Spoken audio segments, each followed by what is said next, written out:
Hi everybody, welcome to our webinar, Closing the Commercial Agility Gap. My name is Dominic Dinardo and I'm the CEO of Aforza. Today, we'll invest a little bit of time describing what this commercial agility gap problem actually is, and we'll quantify it and try to size it for you.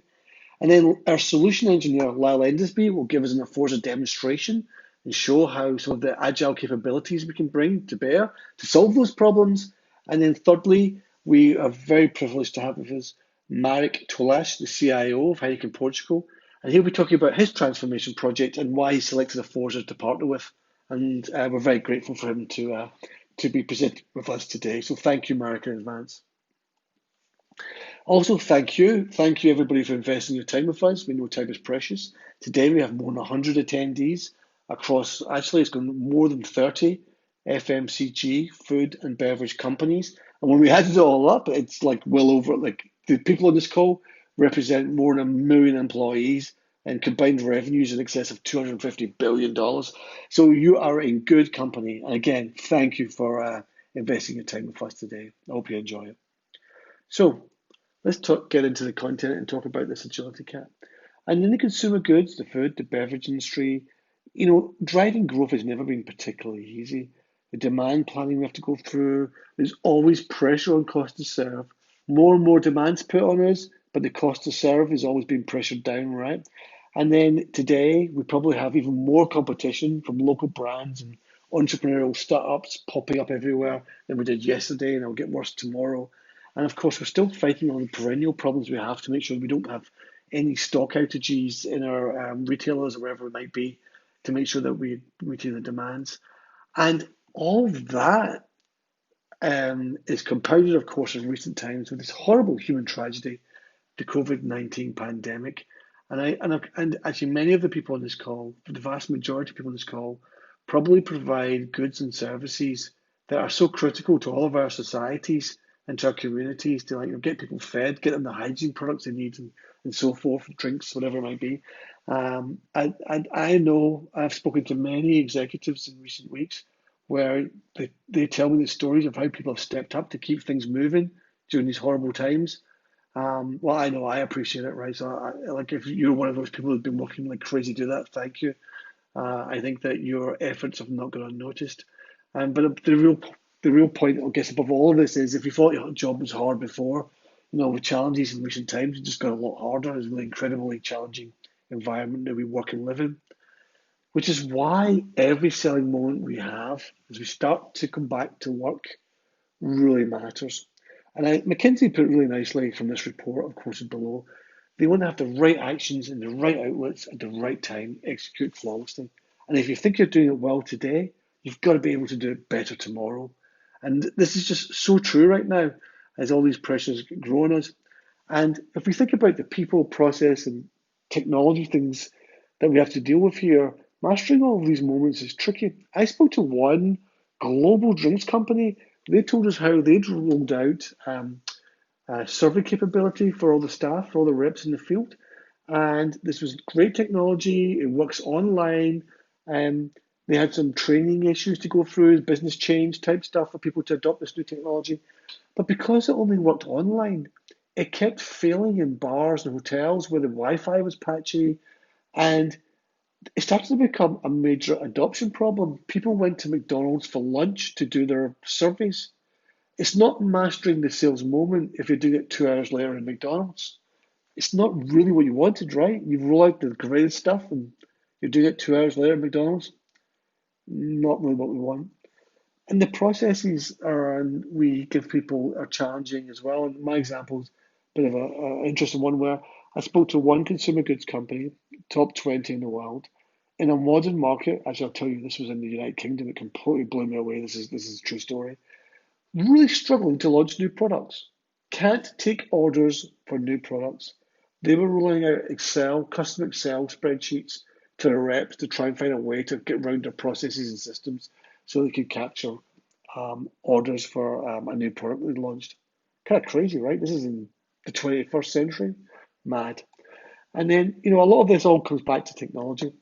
And it's very easy just to criticize IT. They should be doing this and that for us, whatever.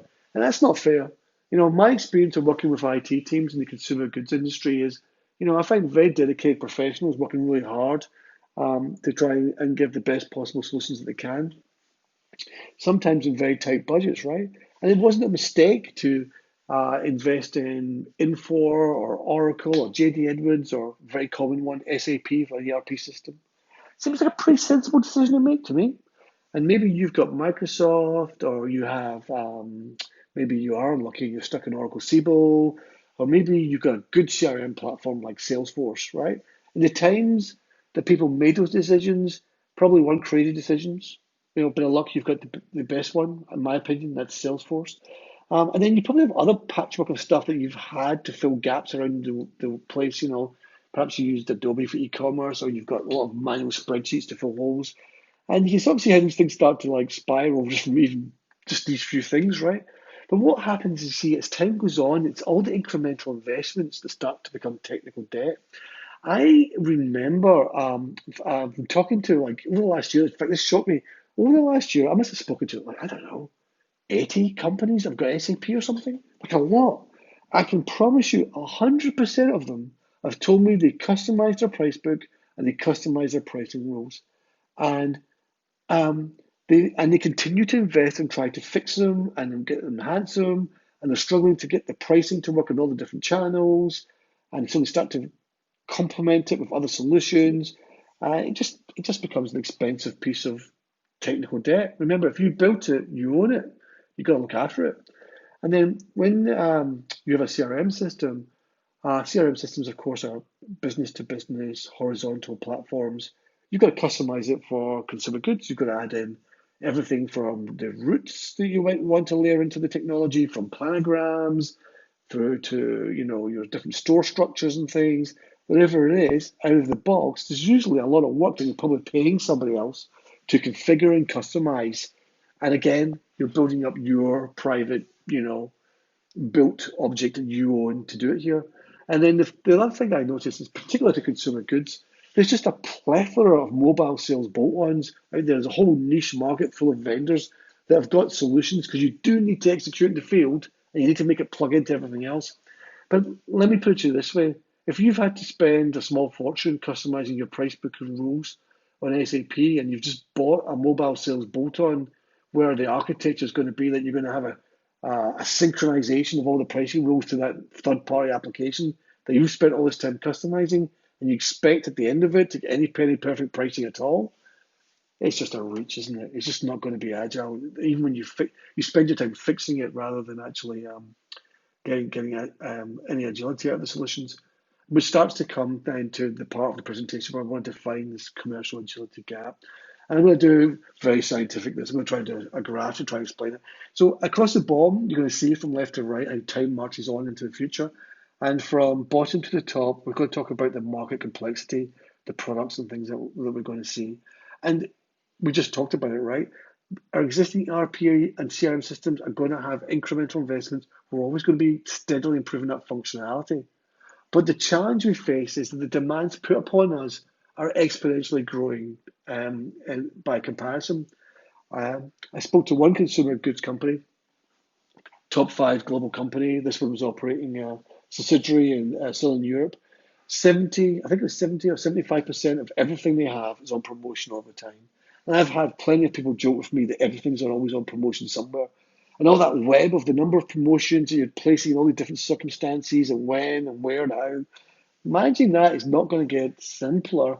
The volume, complexity, and the ability to do things at a more granular level is going to go up.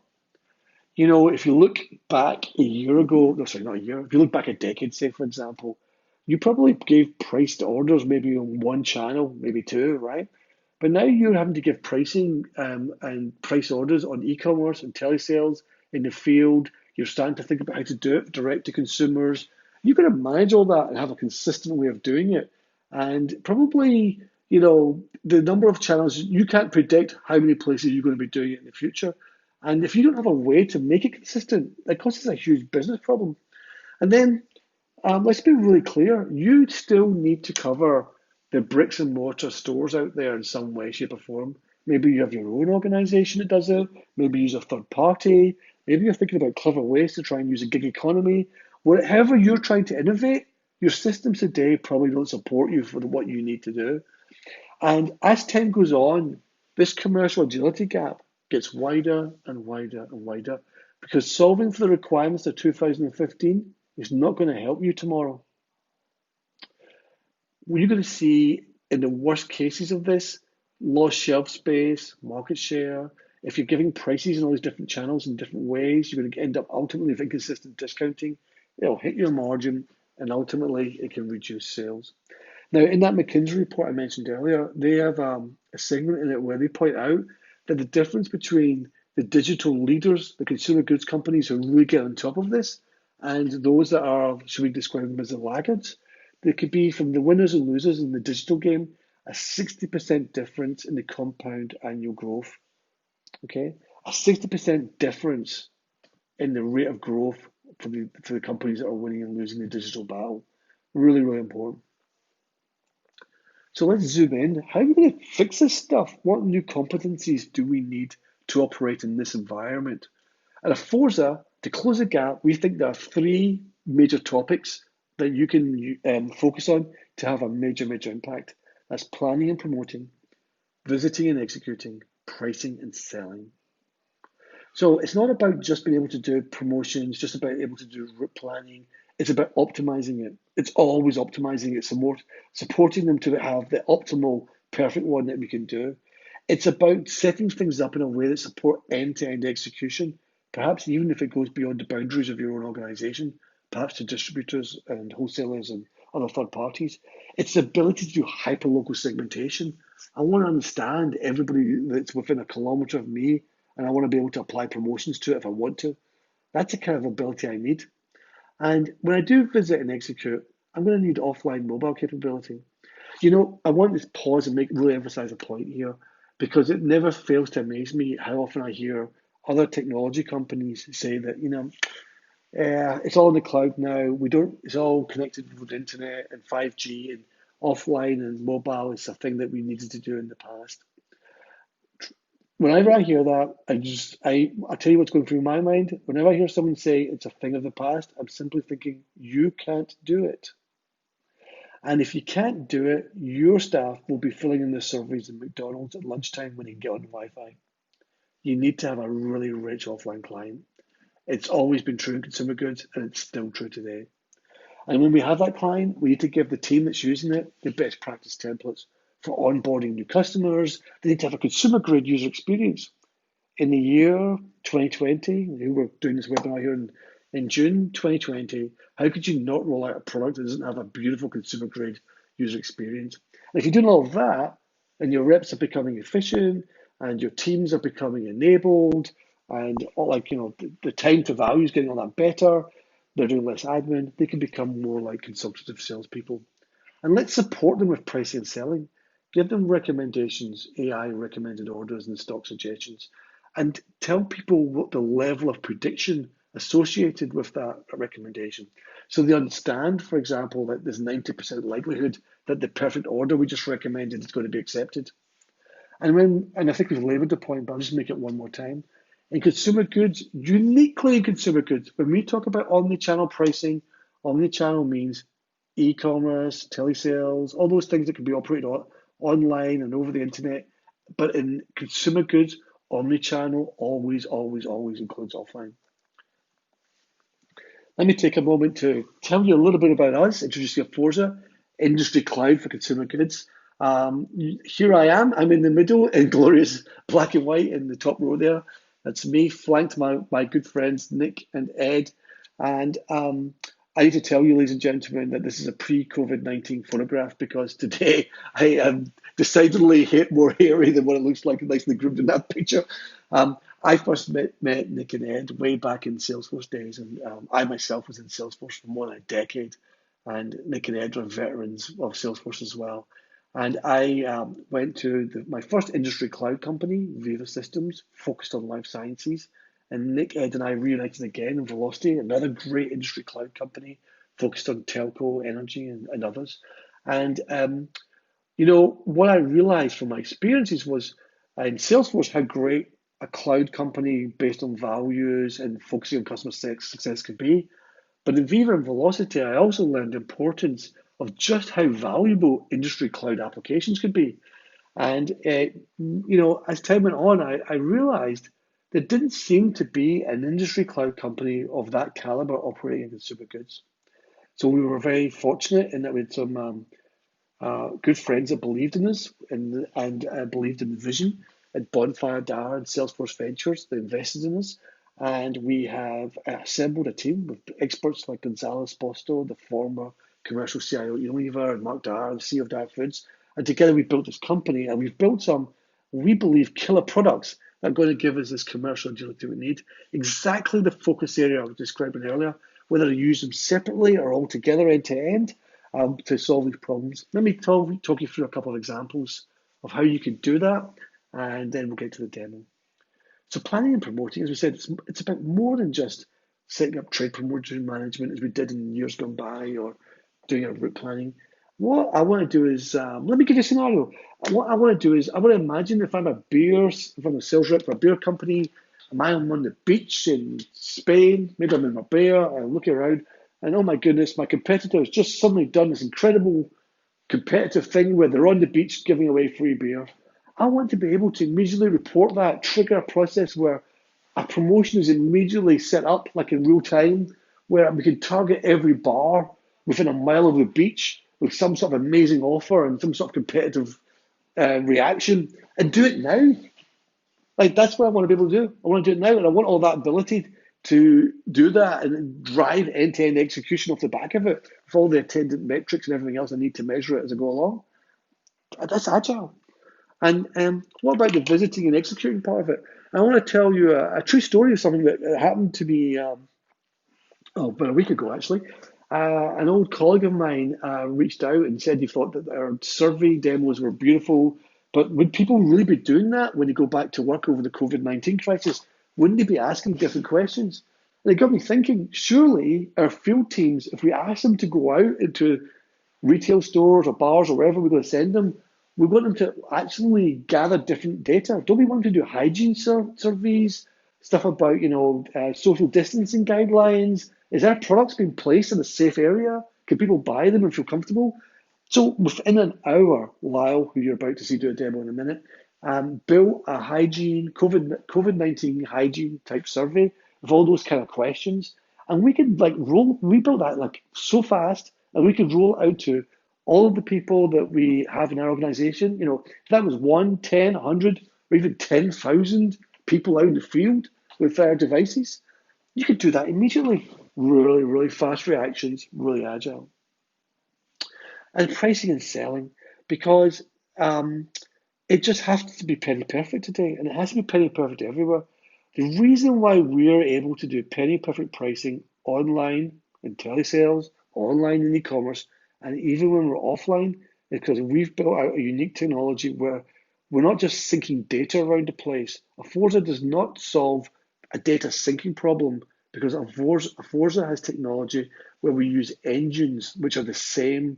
So if you do a pricing calculation on your cell phone or on a tablet, it's the same engine on your device as the engine that is running when you're doing it online.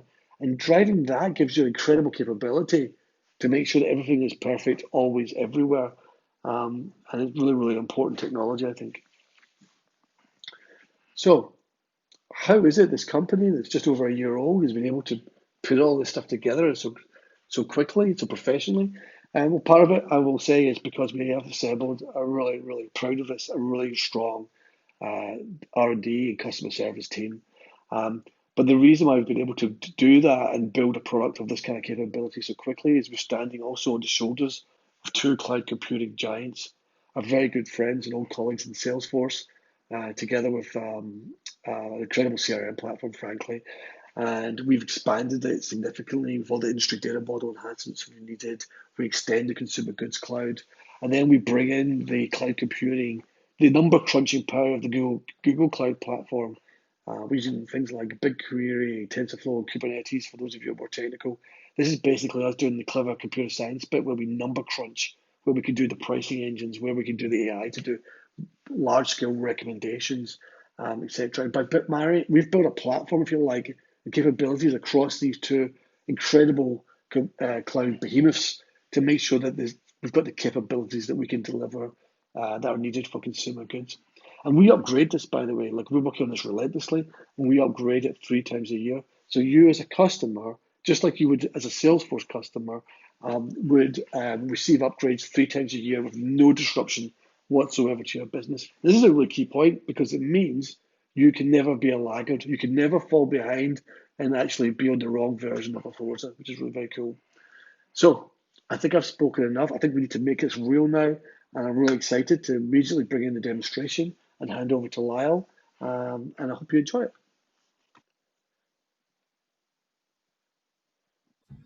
Thank you, Dominic, and thank you to our audience for joining us. Today's live product demonstration is set in the Czech Republic, and in this scenario, a beverages company called Star Beers has been successfully selling into local bars and nightclubs in the central Prague area. Fred, one of Star Beers' sales reps, informs his manager a local competitor has been targeting customers on his route. Andy, the area sales manager, is going to respond to the competitive threat in real time with a hyper-local promotion to drive away the competition. Then, when Fred visits his customers, he will now have access to a whole new range of competitive promotions that help him retain market share and increase customer loyalty. So our story begins with Fred, the field rep, who has been completing his competitor analysis surveys when visiting his customers. These insights have proved invaluable and informs his area manager, Andy, of competitor activity. Slovak Spirits, a local rival brand, is encroaching on Fred's customers. Andy, the area manager, decides he's going to log into Aforza and take a closer look at Fred's sales routes and customers to see what can be done. On his Aforza route planner, Andy can visualize all of the stores his team will be visiting. He can optimize his routes by adding, removing, and reorganizing customers. He can even spot new venues on the map and add them for his reps to call on. He looks up to the header to view how many stops are on the route, and over on the right, he can see the route distance as well as the estimated driving time. Now, because Andy knows a competitor is challenging Fred on this route, he cycles through all the account tabs and focuses his attention on a bar he knows well called Prague Sports Bar and views it on the map, where he can view information like the last times his reps visited and even Lucy Jones, a contact who all communications will be going through. Andy decides to take a closer look and see what can be done about the local competitive threat, so he drills down to the account level. Straight away, you can see all of his key accounts and all of the details about this customer. On the right, he has all of his KPIs directly in front of him, and with the account-related list, he gets a full 360-degree view. He chooses the Segment tab. Here, Andy can really get to grips with who this customer is, and he can view all of the attributes that have been assigned to this account. He sees the relationship section where he can view attributes that tell him how brand loyal the customer is, how sensitive they are to price and cost, how receptive they are to his reps dropping by, as well as their taste for promotions. Here you can see Promo Hunter is a bit low. However, this venue has been increasing in popularity, and the management have been asking for more promotions to satisfy their growing customer base.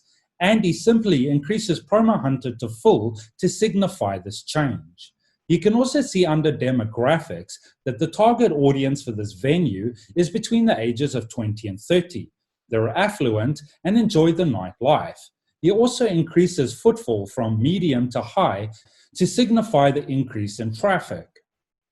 As he scrolls down, he notices specialities, where he can see that this venue is popular for cocktails and draft beer. He also notices competitor section.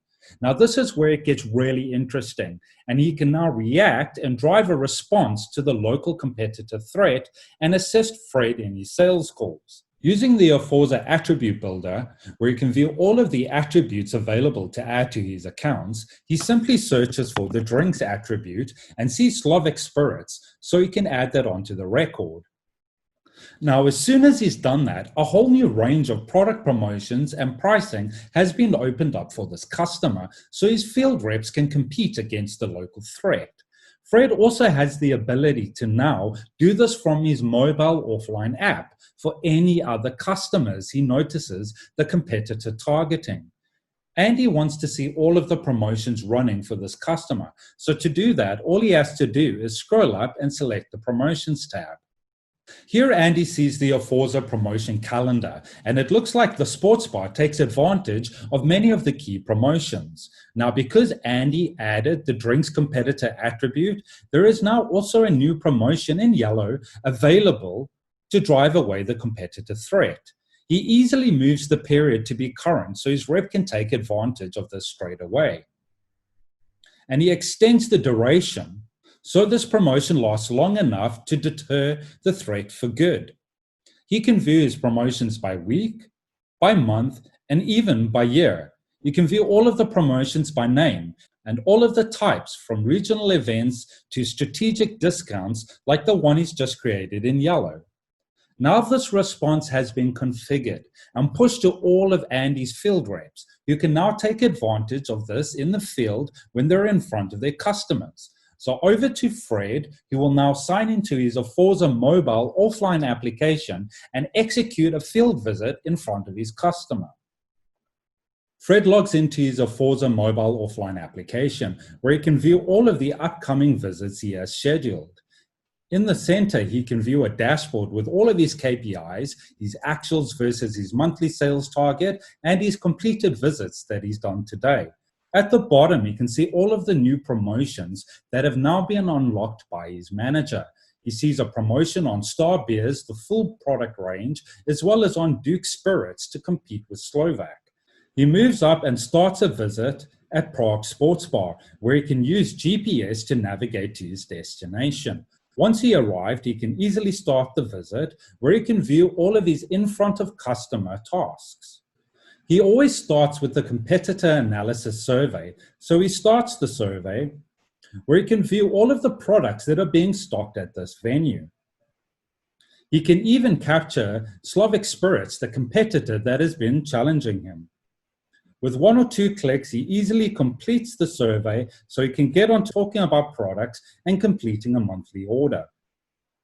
He starts the order where he can view his order dashboard and he can see the inventory. He chooses the Prague Central Warehouse because this customer is in the city, and he starts the order. Here he can see all of the products that are selectively made available for him to sell to this customer. And you can see product notifications like inventory levels, low stock warnings, high commission items. He uses sliders to add products and volume into the cart. And as soon as he does that, he starts to receive AI recommendations. He can continue adding products into the cart, and he will keep getting these AI recommendations, assisting him with upsell and cross-sell opportunities. He can then view all of the SKUs in the cart. Where he sees the drinks competitor promotion, his manager is added to the product. If he selects the price, he can view the price book and the list price. He also notices Andy, his manager, has given his customers an automatic 10% discount on these products. He also sees that there is a discretionary up to 10% manual discount for him to sweeten the deal and win that customer loyalty. So he adds 5% to a couple of SKUs and easily configures and completes this order, where he can finish the order, create an invoice, view the invoice, and share it with his customer on Gmail, WhatsApp, or even to a local Bluetooth printer. He can schedule a delivery and set that for the next day. You can capture a customer signature and confirm that order. Now Fred looks at the syncing settings at the bottom, where you can select a manual sync for right now or choose frequency, where you can schedule by hour dynamically whenever an internet connection is available.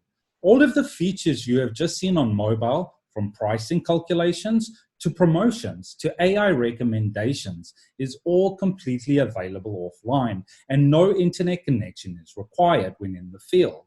When Fred syncs his device, his data, like captured orders, is uploaded into the cloud, and any new visits are downloaded to his device. This brings us to the end of our story, where what I've shown you is how, as an area sales manager, you can receive insights directly from the field on competitive threats. You can view and optimize all of your routes. You can model and adjust attributes on your key accounts and how these activate new promotions instantly. You can drive that out to all of your reps on all of your channels so your sales team can compete and drive away competitors. And how, as a field rep, you can execute your visits flawlessly and provide increased customer service and win over your customers. Thank you. And I'll hand over back to Dominic.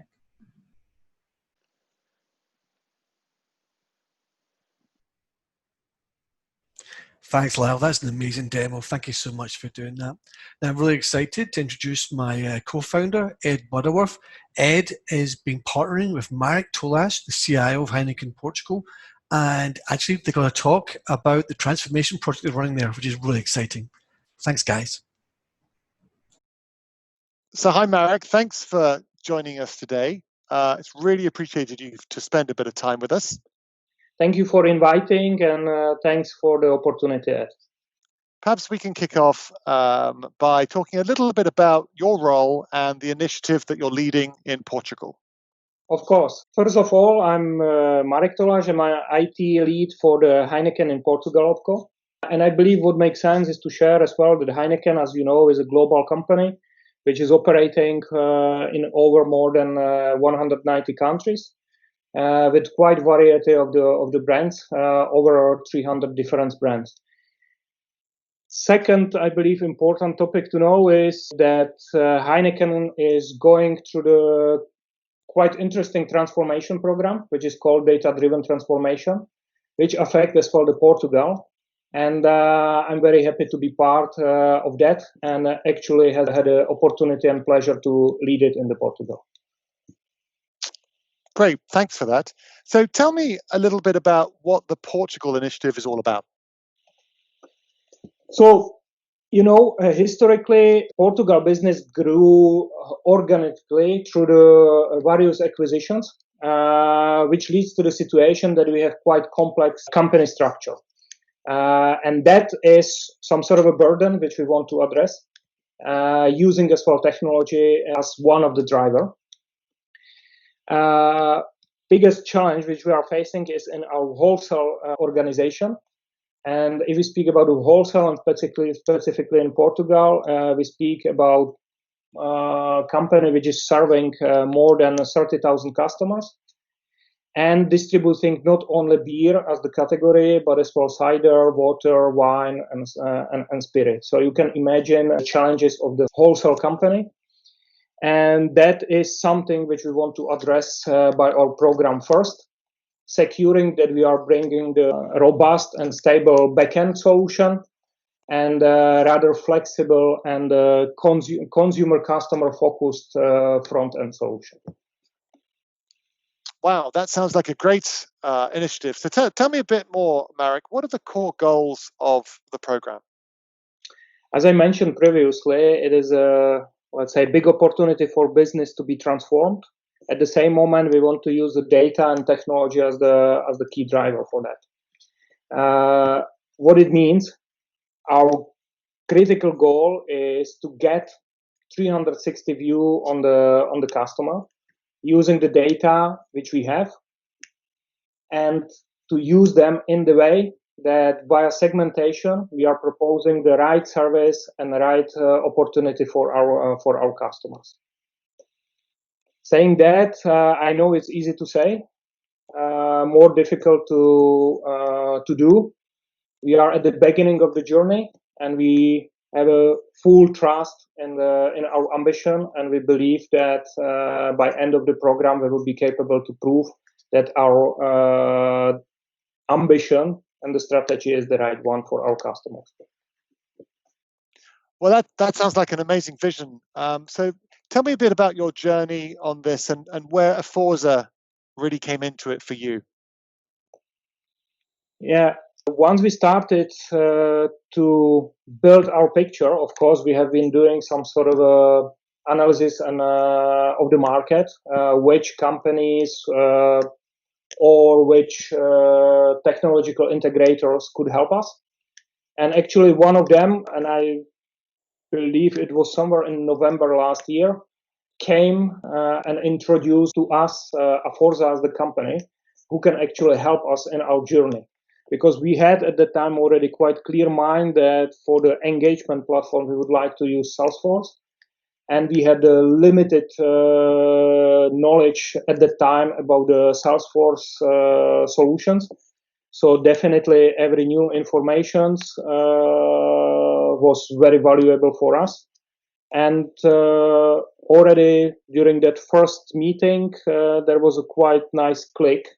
And we spent quite nice time together with Aforza, addressing to them our challenges and getting back the right answers, which gave us confidence at the end to go forward with Aforza. I remember that meeting well when we met in November, and we talked a lot about the industry cloud for consumer goods and bringing more agility and faster time to market. Can you share with me a few thoughts about this and how this reflects on the project? It's a very simple answer. It's about the speed of the introduction of the solution or platform on the market. Second is about the transformational effect of end-to-end solution on our business. So specifically going from the planning to the execution, having that everything under one, let's say, user experience umbrella, that's something which we have been looking for from the beginning, and we could not find somewhere else.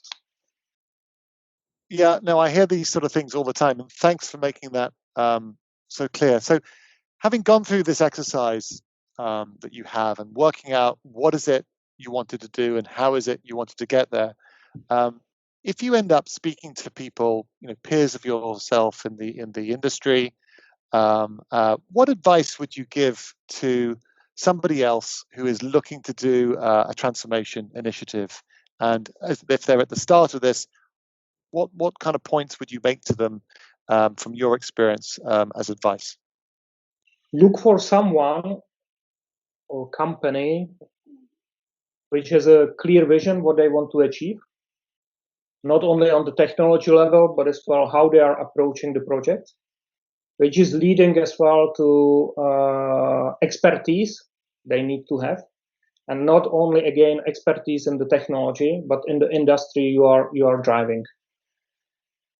And last but not least, it is a partner you will trust in that is capable to deliver with his expertise and knowledge, but as well is willing to go some sort of an extra mile, is motivated enough to support your business transformation which is under time pressure, under change management pressure, and it's usually you are facing the situations as well which are not nice, and you need to have somebody who is capable together with you to overcome the difficult times. And that's the value of the company you are choosing. Ed, we have been speaking a lot about how I see the program, how I see the challenge, what is coming to us. But what about you? What do you want to put into the program as the commitment from your side? Wow, that's a good question. Normally when I do an interview, I get to ask the questions, and sometimes they can be challenging. But you've brought it straight to the table there. So thanks for the question. Look, we love to joke around and have fun when we're doing things like this, but when it comes to delivery, there is no joking around. And our commitment here is that we'll do everything to make sure this project will not falter. We'll get through everything with the support also of our mutual partners of Accenture and Salesforce.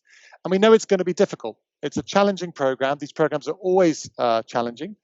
They're unpredictable. There's a lot of change management going on. And we haven't even started talking about COVID and the disruption in the market that has happened in the past, but could well happen in the future. But I really appreciate what you say about trust. I've always said that I'm quite willing for organizations to work with us to have very robust, very direct conversations, but we do it in a professional way, and we're all committed to do this program together. So from Aforza, you have my absolute assurance that we will do everything we can to make sure this program is a real success and a chance to show people in the market, in all parts of the market, really what a great program can really look like. Thank you, Ed. Happy to hear it. Good. Well, Marek, thanks for taking the time to share some of these thoughts. Thank you again for placing your trust in Aforza. And I look forward to jointly being able to share more details together on the program as we achieve the success on the journey that we're taking. Thank you. Thanks as well. Thank you, Ed. Thank you, Mark. Mark, that was fantastic. Sincerely appreciate you putting your trust in us. We will not let you down. Okay, so just to wrap up, what if you wanted to get started? Perhaps you have a project like Marek's or something similar and you want to know how to get going with Aforza. And pretty straightforward. We have products that are based on the personas that you have in your company. So if you have people selling, or perhaps you have drivers and delivery, or just visiting, what those persona roles are, we have licenses to meet your needs. And then there's a couple of elements that could be more company-wide in nature, perhaps like use of trade promotions, or you want to make use of our Aforza's prediction engines, the artificial intelligence part. You can have them as company-wide options. We would love to talk to you separately about what situation you might have, and we can give you advice about how to use the best products for your particular situations. Now, we think it's important of a well-maintained product that you can get to value as fast as possible. So we've constructed a simple high-level plan about how you can get to some sort of value point within under 10 weeks. I think it's really important. I think in the 21st century, nobody wants to have a massive, endless project, which becomes a bit of a money pit that people don't see the value from. And the reason why we think we can do it as aggressively as this is because we strongly believe that if you've got a well-maintained product like Aforza that's accessible as a service that you can configure, it can be all about setting up and configuring and enabling people to go do it, and less about custom building big complicated solutions. Again, perhaps if you're fascinated by this part, I want to make sure that this would work for you. We would be more than happy to talk to you about this after the presentation. When you do close your agility gap, what should you be expecting to see? And we've brought together a number of business metrics here, everything from, I think one is pretty clear right away, is improve sales rep efficiency. I think it's something you'll get out of Aforza like immediately. You're obviously going to get competitive advantage. You probably start off with something like Aforza, much better competitive reactions, but from that base, you start to become more competitively aggressive, and you can take the lead. You'll get brand loyalty and customer retention. But to try and quantify all this, I fall back on the McKinsey numbers I quoted earlier. Between the top performers and the top digital and analytic performing companies and perhaps the laggards, there's a 60% difference in the compound annual growth. And as time goes on, that adds up to a lot of money, ladies and gents. So it really does pay to get this right. So listen, I want to say a big thank you. I really appreciate you investing your time with us today. I hope you enjoyed it and perhaps you learned a couple of things and were inspired by what we were showing and demonstrating. And Marek's story hopefully got your imaginations fired up. You can follow us on Twitter at AforzaHQ or LinkedIn and all the usual places. We'll do some questions online for a few moments, and thank you so much for your time today. Take care, everybody.